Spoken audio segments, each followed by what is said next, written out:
The air in the grand ballroom of the Lottie World Tower penthouse was thick with the scent of $5,000 perfume and the stifling weight of expectation beneath the massive crystal chandeliers that cast a cold, diamond-like glow over the elite of Seoul. 40 of the most beautiful women in Asia stood in a choreographed line, their silhouettes perfected by designer silk and sheer desperation. They were porcelain statues, polished and poised, each one a strategic move in a game of high-stakes political alliances. To any other man, this was a dream. To Dae-hyun, it was a funeral procession for his freedom. Dae-hyun moved through the crowd with a predatory, rhythmic grace that made the air around him seem to turn brittle. He stood 6'2" in a custom black Tom Ford suit, the fabric cutting a sharp, lethal silhouette against the opulent backdrop. His black hair was styled with a precision that matched his reputation, but it was the ink creeping up his neck, the dark, swirling tail of the Iron Lotus, that served as a silent warning to anyone who dared to look too closely. His eyes, dark and heavy with the memories of a violence that never truly slept, scanned the room with a clinical detachment. He wasn't looking for a wife. He was looking for an exit. Beside him, Eric, his right-hand man and the only person in the syndicate who dared to speak without being prompted, checked his watch and took a slow sip of vintage champagne. Eric was the only one who saw the boredom lurking beneath Dae-hyun's terrifying, stoic mask. 32, Eric murmured, his voice barely audible over the sweeping strings of the orchestra. That was number 32. Dae-hyun, Miss International runner-up. She's been practicing that demure yet hungry gaze in the mirror for 3 weeks, just for you. And you didn't even blink. I think you actually walked through her. Are you sure you're not a ghost tonight?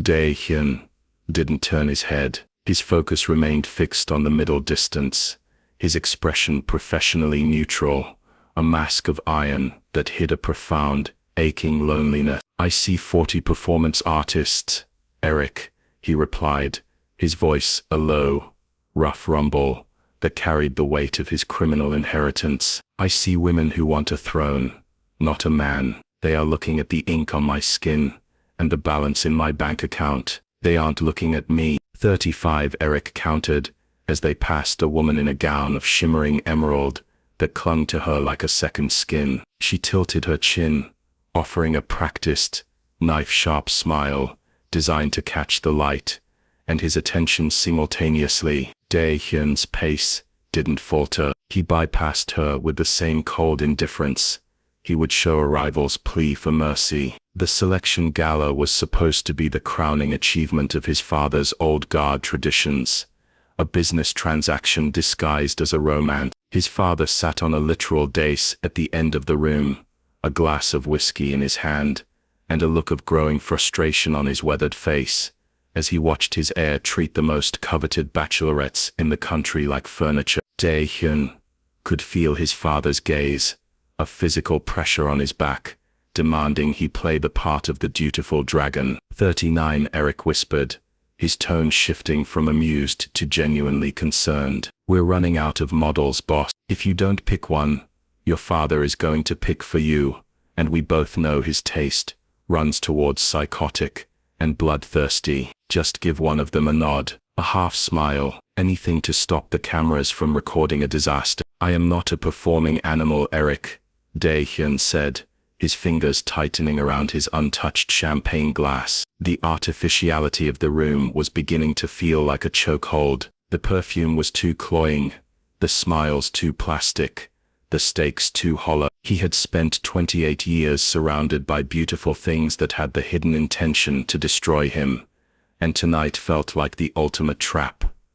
He reached the end of the line, having walked past 40 world-class beauties, without a single flicker of interest in his dark eyes. He stood at the edge of the ballroom, the neon sprawl of Seoul shimmering through the floor-to-ceiling windows behind him, looking like a man who had everything but felt absolutely nothing. He was ready to signal his exit, to return to the silence of his office, where the only lies were the ones told in ledgers, when the music shifted to something slower, something softer. In that moment, the crowd parted near the service bar, and the carefully constructed world of the Iron Lotus Syndicate finally met its match. He didn't see a model. He didn't see a diamond-draped air. He saw a flash of movement, heard the faint, musical clatter of silver, and then a sound that shouldn't have existed in this sterile room. A soft, melodic laugh. Dae-hyun froze. His tactical awareness, the instinct that kept him alive in a world of shadows, locked onto There, standing by a tray of crystal flutes, was a waitress, who didn't know she was supposed to be afraid of the man with the dragon on his neck. She was radiant in the standard black and white uniform, her natural hair pulled back, her dark skin glowing under the chandelier. As she caught his gaze, she didn't offer a calculated plea. She offered a genuine sun-drenched smile that hit Dae-hyun like a physical punch to the chest. For the first time in his life, the dragon was still, his heart restarting in a room full of beautiful lies. The heavy, iron-studded doors of the Kim estate did more than bar the public. They sealed in a world where every breath was a calculation of power. Inside the private study, the air was thick with the scent of expensive tobacco and the cold metallic tang of gun oil. Dae-hyun sat perfectly still in a high-backed leather chair, his jaw set as his father's personal tattoo artist worked with a steady, rhythmic needle on his forearm. The ink was a dark, visceral black, adding yet another layer of the Iron Lotus to his skin, a permanent suit of armor that marked him as the property of the syndicate. Each prick of the needle was a reminder of the brutal reality he inherited. To the world, the Kim family was a pillar of corporate soul, but within these walls the golden cage was lined with blood. Dae-hyun's body was a living canvas of the family's history.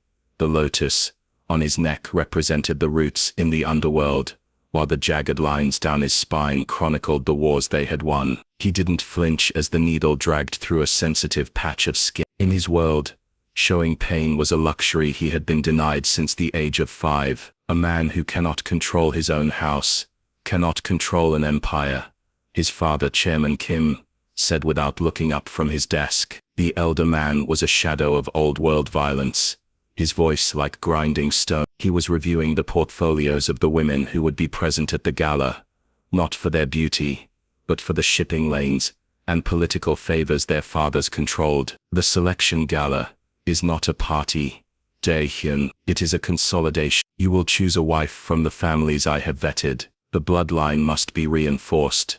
Dae-hyun's eyes remained fixed on the wall, where an ancient Cheomia sword hung beneath a security monitor showing the armed guards patrolling the perimeter. I have modernized our operations, father. We are moving into tech, into legitimate real estate. We don't need these medieval alliances anymore. The chairman stood, the floorboards creaking under his weight. He walked over to his son, his presence looming and suffocating. He grabbed Dae-hyun's chin, forcing him to look up. We are what we have always been. Predators. You think your fancy algorithms and clean office buildings change the fact that we survive, because people fear us. You will marry for the syndicate. You will marry to ensure that when I am gone, the Iron Lotus does not wither. A silent command was issued with a flick of the chairman's wrist. Immediately the room was flooded with the syndicate's old guard men who had served his father for decades, their faces scarred and their loyalties unquestionable. They stood in a semicircle, a wall of dark suits and cold eyes. They weren't there to protect Dae-hyun. They were there to remind him that he was part of a machine. One of the men stepped forward, presenting a tray holding a single heavy gold ring bearing the family crest. Put it on, his father commanded. As Dae-hyun slid the ring onto his finger, the weight of it felt like a shackle. He looked at his hands stained with ink, destined to be stained with blood. He was the most powerful young man in the city, the heir to a fortune that could buy half of Manhattan. Yet he felt like a prisoner in a gilded cell. The silent commands of his father governed his every waking hour, where he went, who he spoke to, and now whose hand he would take in a loveless union. The tattoo artist finished, wiping away a bead of dark blood. Dae-hyun stood, his suit jacket draped over his shoulders like a cape, hiding the fresh ink but unable to hide the exhaustion in his soul. He was the dragon, the successor, the warrior. But as he looked out the reinforced glass window at the city lights below, he realized he was nothing more than a ghost, living in a palace of bones waiting for a life he wasn't sure he was allowed to have. The golden light of the Lotte World Tower ballroom felt like a physical weight, pressing down on Dae-hyun. As he reached the end of the long hollow line of elite models, he had survived the scrutiny of 40 sets of eyes, each one a trap, each one a mirror reflecting a version of him that he hated. The ruthless heir, the inked monster, the prize to be won. The orchestra had transitioned into a sweeping, mournful cello piece that matched the hollow rhythm of his own heart. He turned to Eric, ready to give the signal to cut the evening short, to tell his father that the selection was a failure. Then the world tilted. It began with a sound, not the sharp, artificial laugh of a debutante, but the frantic, rhythmic clatter of crystal against silver. Near the heavy velvet curtains of the service entrance, a tray of champagne flutes wobbled precarious. Dae-hyun's eyes, trained for years to catch the slightest anomaly in a room, snapped toward the disturbance.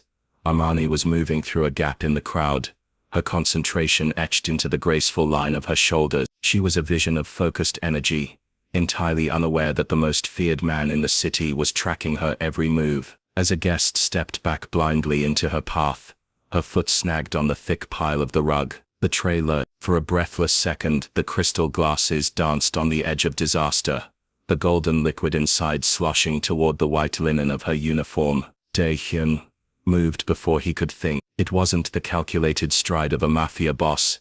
It was the instinctive reflex of a man who had seen too many fragile things break. He reached her just as the tray began its final descent. His hand, large and marked with the dark ink of the lotus, caught the underside of the silver tray, his fingers brushing against hers. The contact was electric, a jolt of warmth that cut through the icy numbness he had carried for years. Armani gasped, her eyes flying up to meet him. She was breathless, her chest heaving slightly from the near accident, but she didn't recoil. She didn't drop her gaze in the submissive, practiced way the models had. Instead, as she realized the tray was secure, a look of immense, genuine relief flooded her face, and then she smiled. It was a sun-drenched, spontaneous burst of light that made the $3 million chandeliers look dim. Her dark skin glowed with the authenticity of the moment, her eyes crinkling at the corners with a soft, melodic laugh that bubbled up from her throat. "Oh, thank you," she whispered, her voice like velvet. "You have no idea if I dropped those I'd be working for free for the next 3 months." Dae-hyun forgot how to breathe. The air in his lungs seemed to solidify, trapped by the sheer devastating honesty of her expression. In a room full of 40 women who had spent hours painting on masks of perfection, this woman stood before him with a crooked tray and a heart on her sleeve. She wasn't looking at his suit, his tattoos, or his father's shadow. She was looking at a person who had helped her. Are you okay?" he managed to ask, his voice sounding foreign to his own ears, stripped of its usual iron authority. "I am now," Armani said, her smile lingering, warm and unafraid. She adjusted her grip on the tray, her fingers lingering near his for a fraction of a second longer than necessary. "I'm Armani, and you're surprisingly fast for someone in such a heavy suit." Beside them, Eric cleared his throat, his eyes wide with a mixture of shock and dawning realization. The ballroom had gone silent. The 40 models stood like forgotten statues in the background, their presence fading into a blur of useless silk. The chairman was rising from his seat, his brow furrowed in a dangerous line, but Dae-hyun didn't care. The golden cage had just been breached by a woman with a tray of bubbles and a smile that felt like home. Dae-hyun didn't look back at the line of heiresses. He didn't look at his father. He stayed fixed in that small private circle of light Armani had created, watching as she turned to head back toward the kitchen, her laughter still echoing in the hollow spaces of his soul. For the first time in 28 years, the dragon wasn't just existing. He was aware. The silence of Dae-hyun's private office on the top floor of the Iron Lotus headquarters was usually a sanctuary, a place where he could command the world with a single keystroke or a whispered word.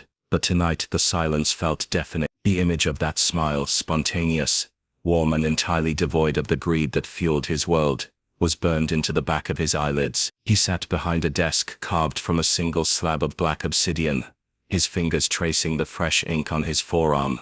But his mind was miles away from the ledgers of the syndicate.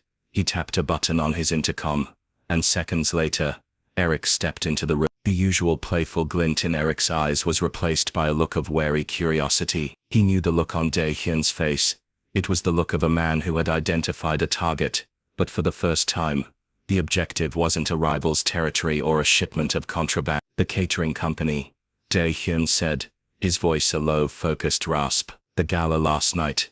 I want the names of the service staff, specifically the woman in the standard black and white. She said her name was Amani. Eric didn't ask why. He didn't point out that Chairman was currently downstairs in a rage, demanding to know why his son had ignored 40 of the most powerful families in Asia for a girl with a tray of champagne. He simply pulled a slim tablet from his pocket and began to. In the world of the Iron Lotus, information was the primary currency, and their reach was absolute. They had access to every social security number, every bank record, and every surveillance feed in Seoul. Most of the staff are students or freelancers, Eric noted, his fingers dancing across the screen. Here she is. Amani Vance, 24 years old, international student from California. She's on a partial scholarship for her medical degree, working 3 jobs to cover the rest. No criminal record, no ties to any rival syndicates. She's clean. Dae-hyun, almost suspiciously clean. Dae-hyun leaned back, the leather of his chair creaking. Where is she now? It's 5:30 a.m., Eric said, checking a geotag. According to her payroll records, she's just clocking in for a morning shift at a place called the Daily Grind. It's a small neighborhood cafe in the Singsu-dong district. Singsu-dong, Dae-hyun knew the area well, but for all the wrong reasons. It was an industrial neighborhood turning trendy, a place where his men often went to collect protection fees from the old warehouses, or to negotiate deals in the dimly lit backrooms of auto body shops. It was a place of grit and sweat, not the polished glass and chrome of his usual. Get the car, Dae-hyun commanded. Dae-hyun, your father has a meeting with the elders at 9. Eric warned, if you're not there, I'll be there. Get the car. The black Mercedes Maybach glided through the early morning fog of Seoul like a phantom. As they pulled into the narrow brick-lined streets of Singsu-dong, the contrast was jarring. The luxury vehicle looked like an alien craft amongst the delivery scooters and rusted bicycle. Dae-hyun watched the neighborhood wake up, the elderly shopkeepers rolling up their metal shutters, the steam rising from the vents of small soup shops. It was a world of honest labor, a world that shouldn't have had anything to do with him. They stopped a block away from the cafe. Dae-hyun stepped out into the cool morning air, his sharp suit feeling like a costume in this environment. He signaled for Eric and the security detail to remain with the car. He wanted to do this alone. He walked down the sidewalk, his presence drawing curious and fearful glances from the few people out at this hour. They saw the expensive clothes and the tattoos peeking above his collar, and they instinctively lowered their heads. He hated that reaction, yet he relied on it. It was the golden cage following him even here. He reached the Daily Grind. It was a tiny, unassuming spot, with a faded yellow awning, and the smell of roasted beans drifting through the door. Through the window he saw Amani was behind the counter, her hair tied back in a messy bun, wearing a simple green apron over a t-shirt. She was laughing with an elderly man at the register, her hands moving with practiced efficiency as she steamed milk. The sight of her again hit him with the same force as it had in the ballroom. In the dim fluorescent light of the cafe, she didn't lose any of her luster. If anything, she looked more real, more vibrant.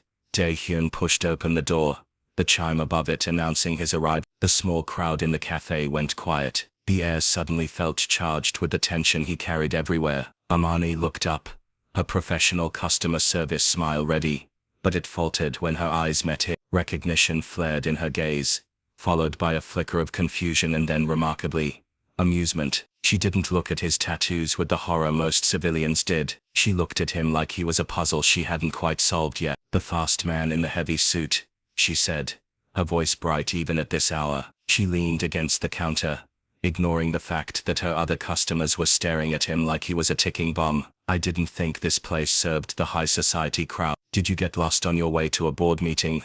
Or are you just really desperate for a decent espresso? Dae-hyun stood there, the most powerful heir in the city, and for the first time in his life he found himself without a prepared response. He had tracked her down with the efficiency of a hunter, but now that he was standing in front of her, he realized he didn't just want information. He wanted to know if the warmth he'd felt at the gala was a fluke, Or if she was truly the only person in Seoul who wasn't afraid to look him in the eye. "I'm not lost," he said, his voice sounding deeper in the small space. "I was looking for you." The small cafe smelled of burnt sugar and cheap roasted beans, a far cry from the high-altitude elegance of the Lotte World Tower.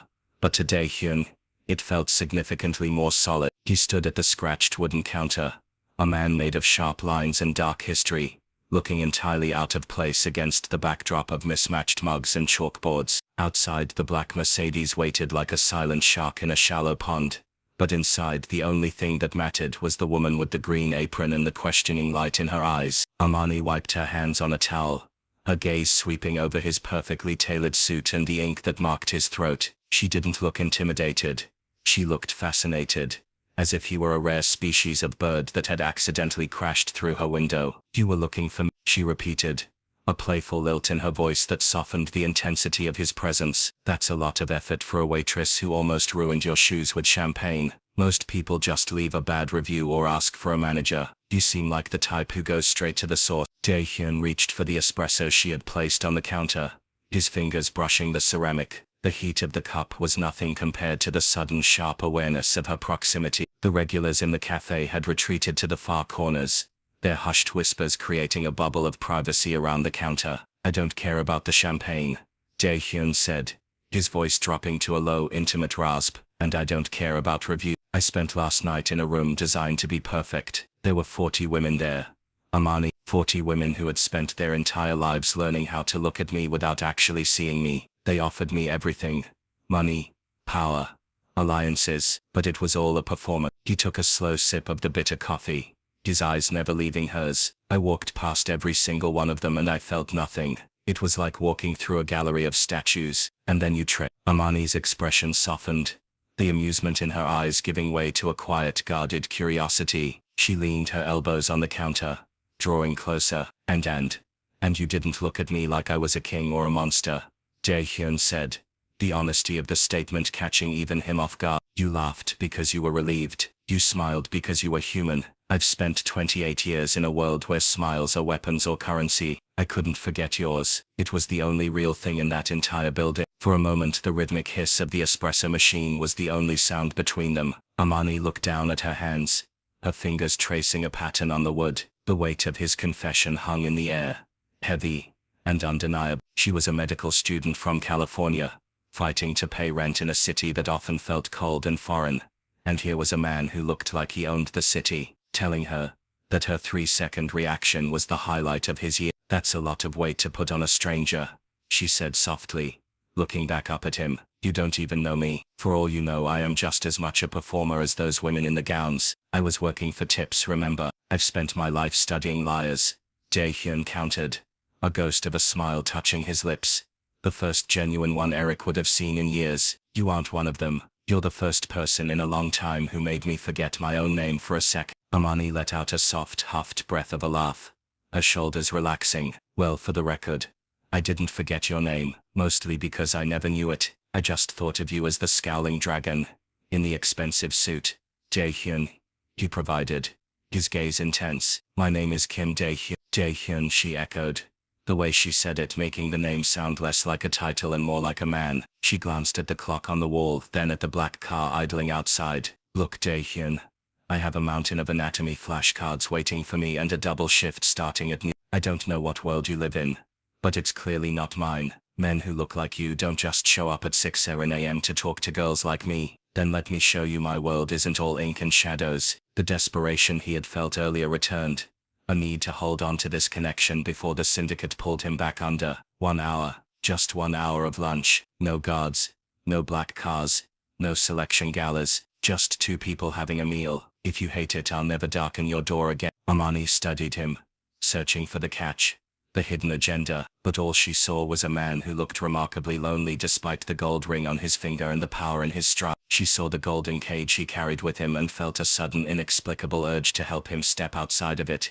if only for 60 minutes. 1 hour, she agreed, pointing a finger at him, "and we go somewhere of my choosing. No 5-star restaurants where I need a dress that costs more than my tuition. And you're buying, because I'm a broke student and you clearly aren't."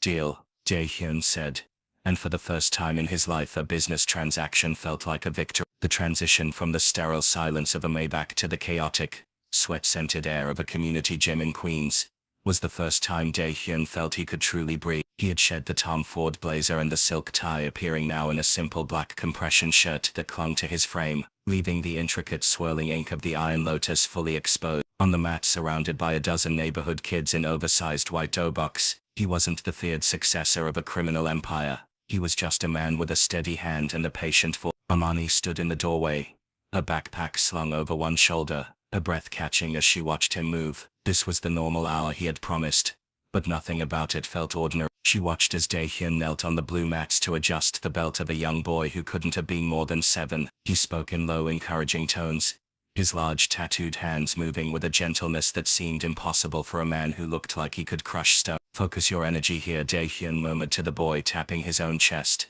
"The strength doesn't come from your fist, it comes from the stillness inside. If you are angry, you have already lost the fight." Amani leaned against the doorframe, her heart doing a strange, fluttering dance. She had seen him as the scowling dragon and the mysterious billionaire, but this was a man who understood the value of a quiet moment. However, the peace was shattered when the gym's heavy double doors swung open with a violent thud. 3 men in sharp charcoal suits stepped in, their presence instantly draining the warmth from the room. They didn't look like community volunteers.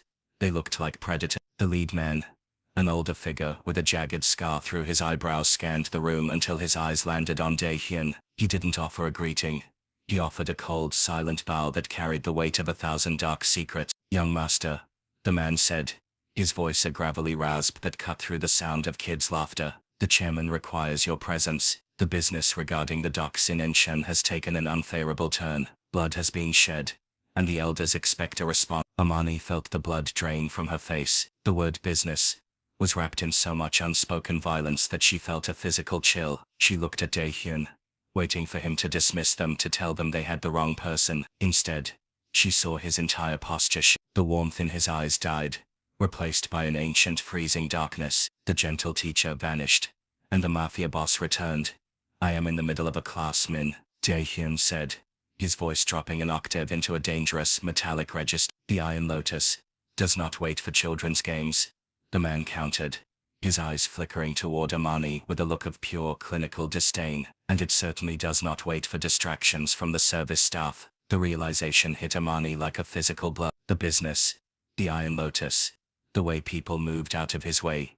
It wasn't just wealth, it was a syndicate. She was standing 10 feet away from the heir to a criminal organization, a man whose family name was whispered in the same breath as murder and extortion. Terror, cold and sharp, rose in her throat. She took a step back, her eyes wide, looking at the tattoos on his arms as if they were suddenly dripping with the blood the messenger had mentioned.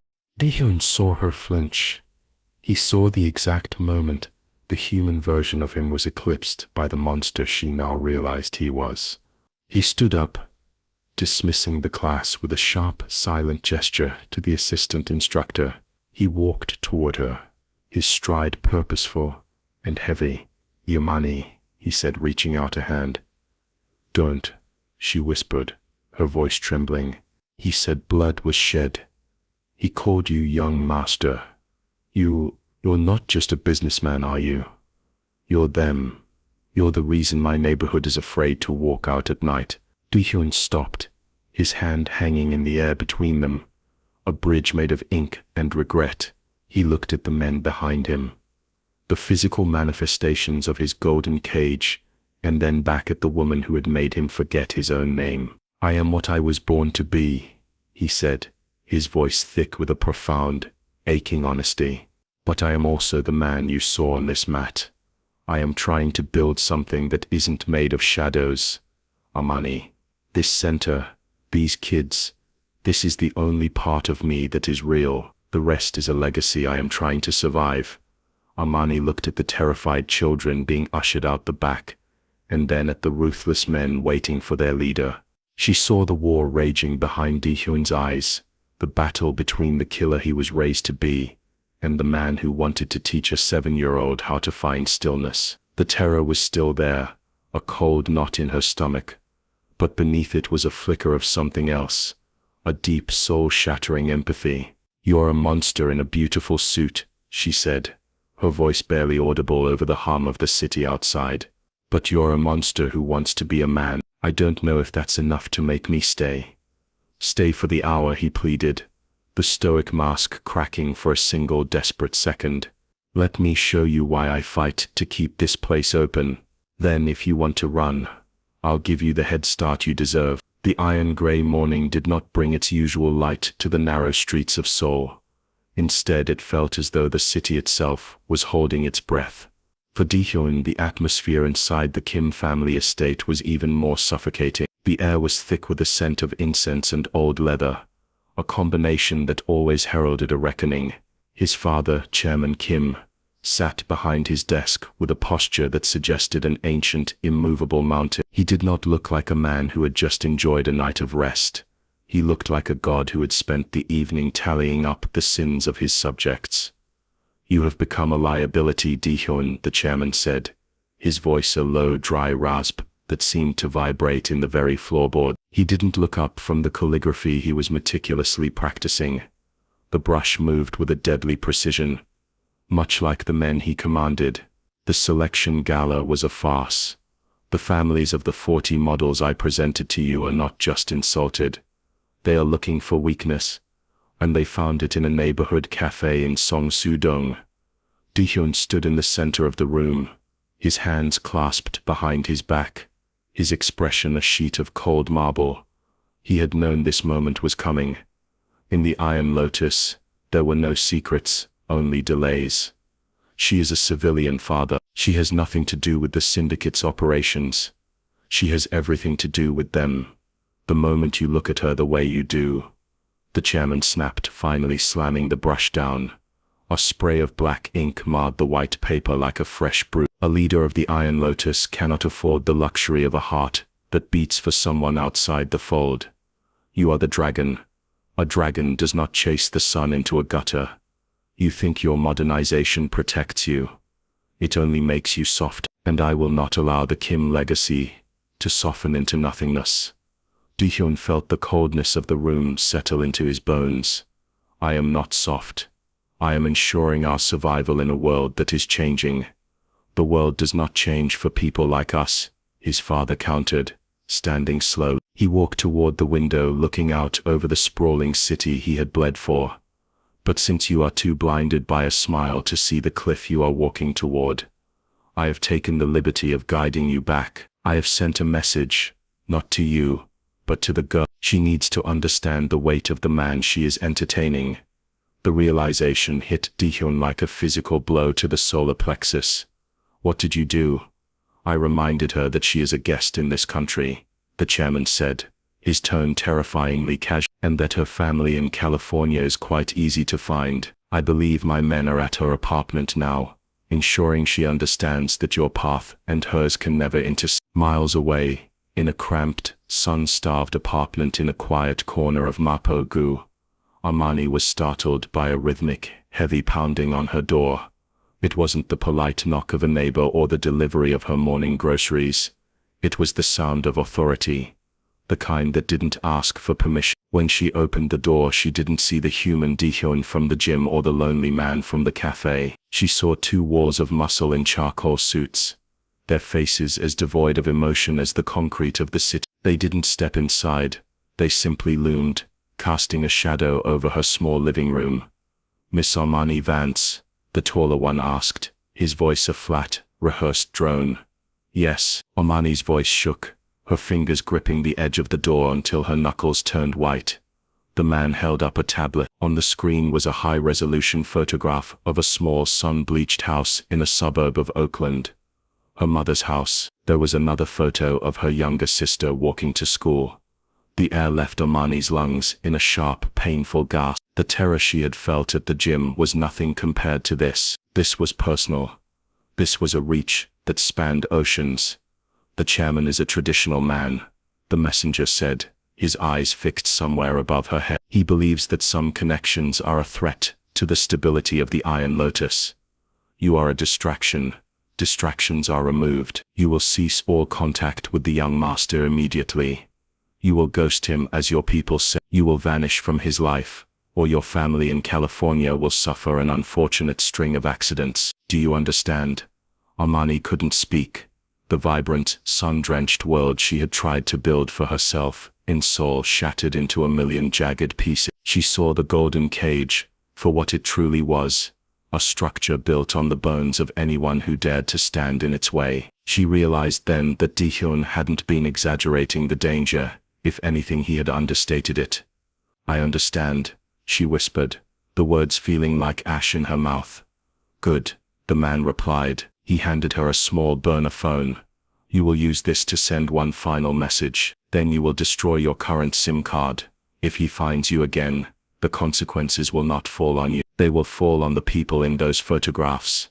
They turned and walked away without another word, leaving the door standing open and the silence of the apartment feeling like a tomb. Armani sank to the floor, her back against the wall, clutching the burner phone as if it were a live grenade. She thought of Ji-hyun's eyes, the way they had looked at her like she was the only real thing in a world of lies. She thought of the Taekwondo kids, and the man who wanted to find stillness. But then she looked at the photo of her sister on the tablet, still glowing on her coffee table. In the Kim estate, Ji-hyun lunged for the door, but the old guard moved with a synchronized efficiency, blocking his exit. 4 men, including Min, stood in a phalanx, their faces grim. "Move," Ji-hyun growled, the ink on his neck seeming to pulse with his rising fury. "Sit down, Ji-hyun," his father said, not even turning around. "The message has been delivered. Now we wait to see if the girl is as smart as you claim she is. If she loves you, she will run. If she stays, she is the one who kills her own family. The choice is hers." Ji-hyun stood frozen, his heart a war zone. He was the most powerful man of his generation, the dragon of the Iron Lotus, and he was completely, utterly helpless. He realized with a sickening clarity that his father was right about one thing. His love was a death sentence. To protect Armani, he had to let her break his heart. He had to become the monster he had spent years trying to escape. The silence in Armani's apartment was a suffocating weight, a stark contrast to the melodic laughter that usually filled the small space. She sat on the edge of her bed, the burner phone the syndicate had left behind feeling cold and heavy in her palm. Every time she closed her eyes, she saw the graininess of the surveillance photos, her mother tending the garden in Oakland, her sister laughing on her way to school, and the reality of the world she had accidentally stepped into crashed down on her. Loving Ji-hyun was no longer a beautiful rebellion.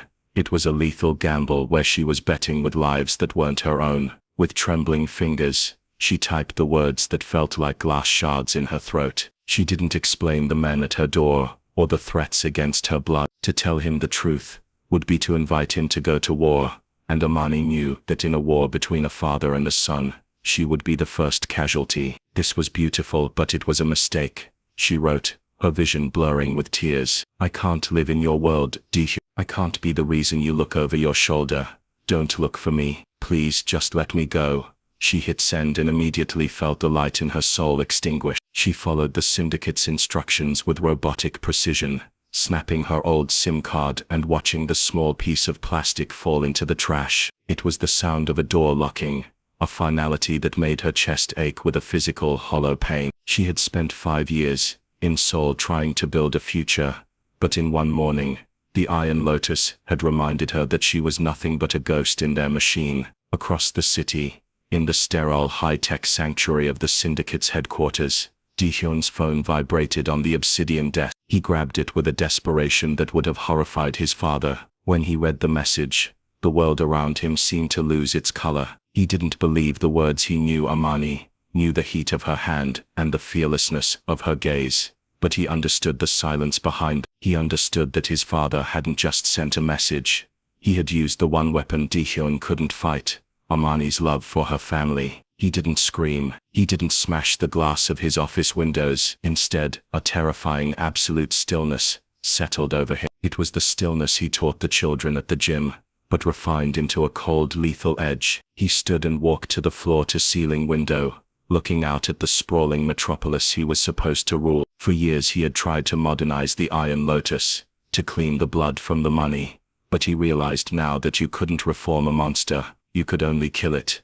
His father, Chairman Kim, was the architect of this heartbreak. He was the old guard, the man who believed that power was only valid if it was built on fear and the sacrifice of human connection. To the chairman, Armani was a distraction, but to Di-hyun, she was the North Star. By trying to protect the legacy of the Iron Lotus, his father had inadvertently given Di-hyun the one thing a mafia boss should never have: nothing left to lose. Di-hyun turned away from the window, his eyes dark with a new singular purpose. He realized that as long as the Iron Lotus existed in its current form, Armani would never be safe. Even if he walked away, his father's reach would follow them both, like a shadow. To save her, he had to destroy the very thing he was born to lead. He had to dismantle the empire from the inside out, brick by bloody brick. He summoned Eric to his office. When his right-hand man entered, he stopped short, seeing the change in Di-hyun's posture. The scowling dragon was gone. In his place stood a man who had finally decided to burn the cage down. The expansion into the Incheon docks, Di-hyun said, his voice a flat, emotionless drone that sent a shiver down Eric's spine. And the digital ledger, for the offshore account. I want every file, every name, of every old guard loyalist, and every dirty contract my father has signed in the last decade. Eric hesitated, his hand hovering near his jacket. Di-hyun, if the chairman finds out you're digging into the core accounts, it won't just be an argument, it'll be an execution. He'll see it as a coup. It is a coup, Eric, Di-hyun replied, looking his oldest friend in the eye. My father thinks he won today, because he made her run. He thinks he's preserved the tradition of the Iron Lotus, but all he did was show me that the only way to protect what is real is to destroy what is fake. We aren't modernizing anymore. We're liquidating. Di-hyun felt his soul shatter as he looked at the empty space on his desk, where he had planned to place a photo of. The pain was immense, a jagged hole in his center, but he used it as fuel. He began to map out the secret nodes of the syndicate, the shipping routes that could be sabotaged, the politicians who could be released from their debts, and the loyalists who could be neutralized. He would play the part of the grieving, obedient heir. He would attend the meetings and nod at his father's decrees. But in the shadows, he would be the virus that brought the giant down. He knew he couldn't contact Armani. To do so would be to sign her death warrant. He had to let her believe he was the monster his father wanted him to be. He had to let her hate him, if it kept her alive. But as he sat in the dark office, the ink on his skin feeling like a brand of shame, he made a silent vow to the woman who had smiled at him when he was nothing but a ghost. He would build a world where she didn't have to look over her shoulder. He would kill the dragon so the man could finally find his way home.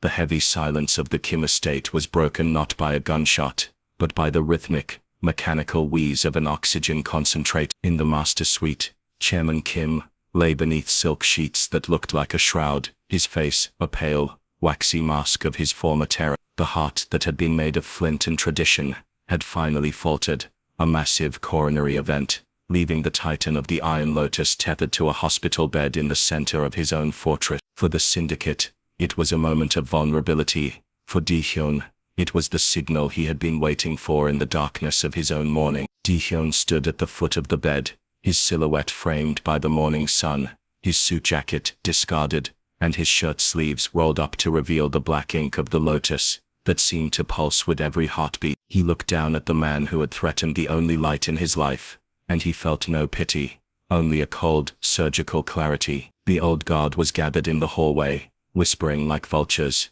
waiting to see if the dragon would weep or leave. They didn't realize that the man standing before them had already died months ago when Armani disappeared, and what remained was a machine designed for liquidation.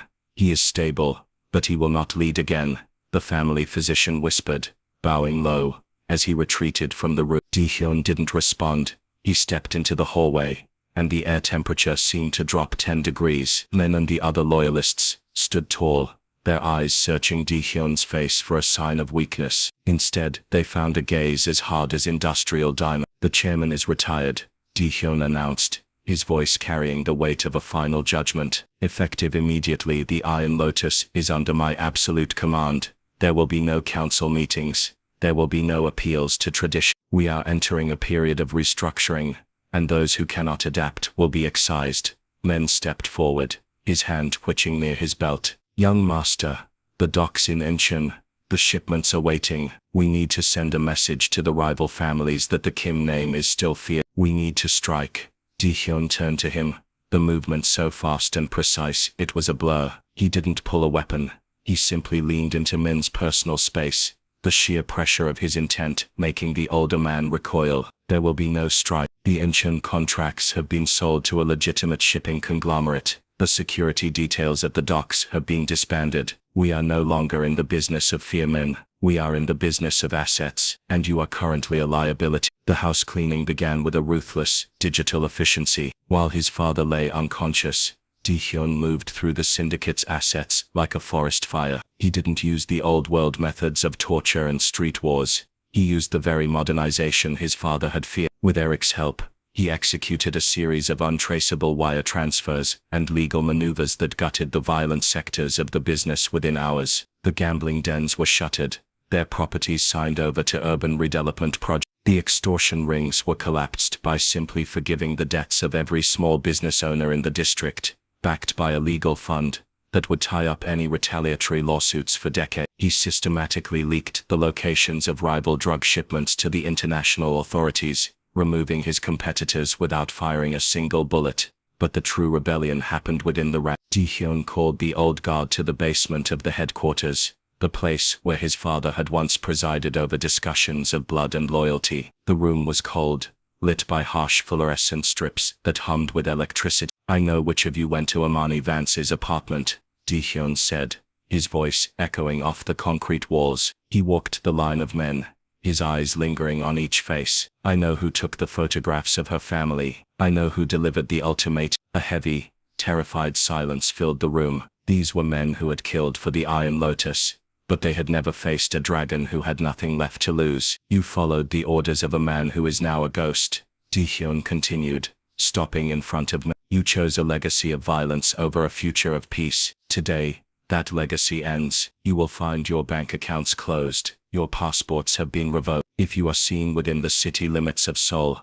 after sunset, the evidence of your past crimes, which I have spent the last 3 hours uploading to the National Police Agency's servers, will be released. Min's face turned a sickly shade of gray. You're destroying us. You're destroying everything your father built.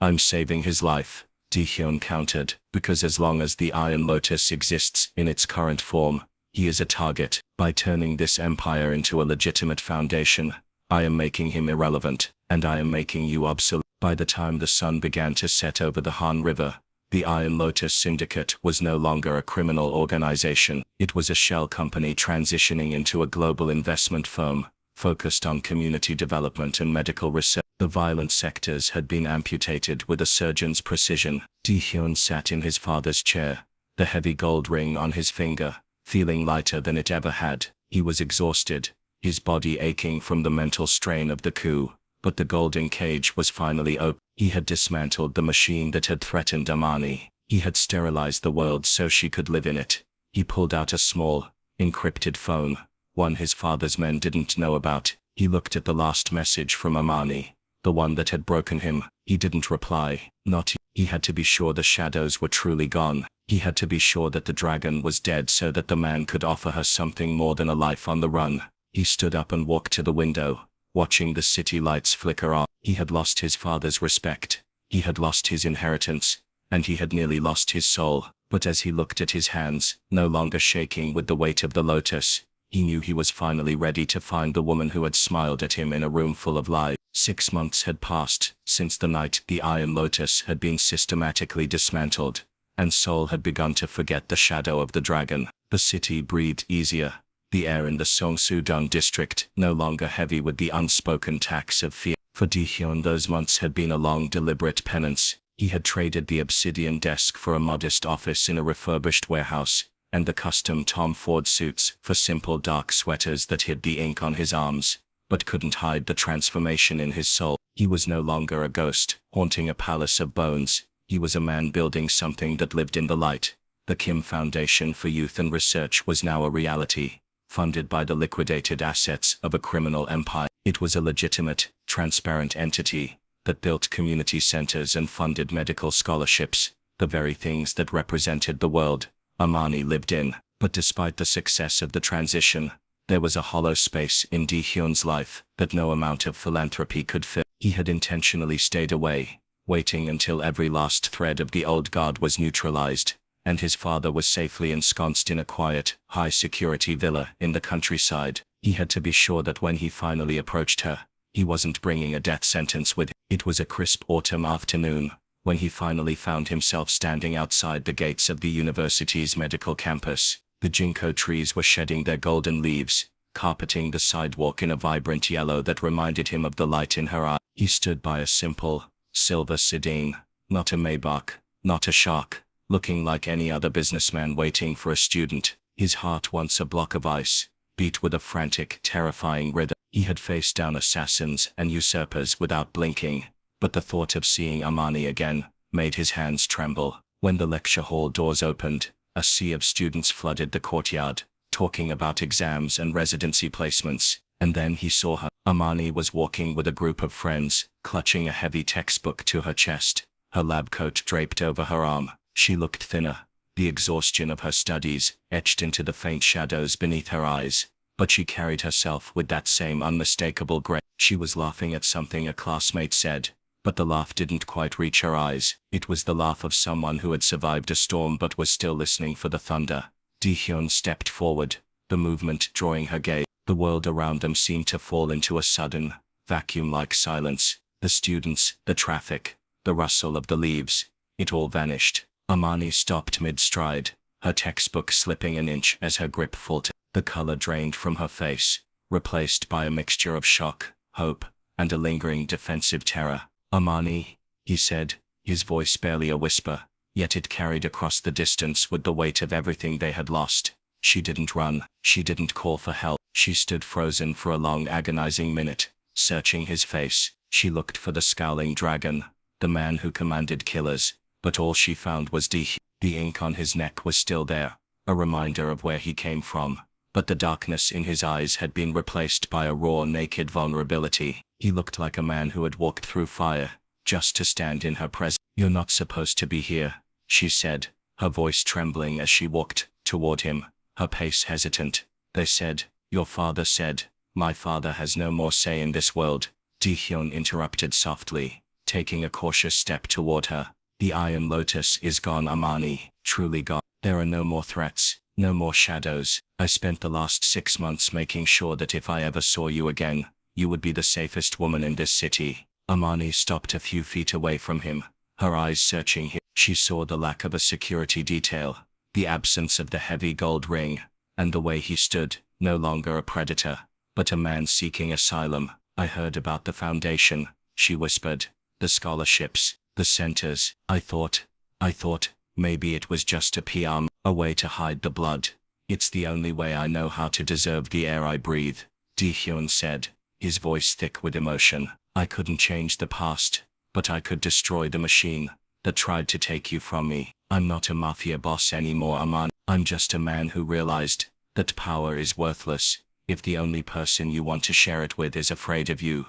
He reached out, his hand open and pleading. "I know I don't have the right to ask for anything. I know the scars I've left are deep, but I've spent every day since that message trying to become a man who could stand in your light without casting a shadow. I'm asking for a second chance, not as a king, but as Di-hyun."